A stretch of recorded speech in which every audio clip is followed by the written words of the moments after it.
ফালাকাটায় হাতির হানায় মৃত্যু সদ্যজাত সহ ৩ গ্রামে দলছুট বুনো দাঁতালের হানা ঘিরে চাঞ্চল্য। আলিপুরদুয়ারে ফালাকাটার ঘটনা এবং বন দপ্তরের বিরুদ্ধে গাফিলতির অভিযোগ বাসিন্দাদের। প্রতিবাদে রাস্তায় টায়ার জ্বালিয়ে বিক্ষোভ বাসিন্দাদের।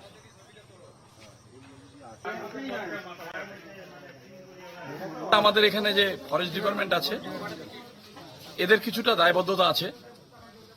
এখন আমরা যেহেতু ফরেস্ট এরিয়ায় আছি এবং এই সমস্যাটা শুধু আজকে নয়, আজকে যে আসবে না এর কেউ গ্যারান্টি দিতে পারে না। এখানে যে এই বাড়ি তাদের লোকগুলার মারল, এটা তো মনে করে ফ্যামিলির শেষ। বন দপ্তর থেকে এত পুরা কেয়ার নেয় না, কেন নেয় না?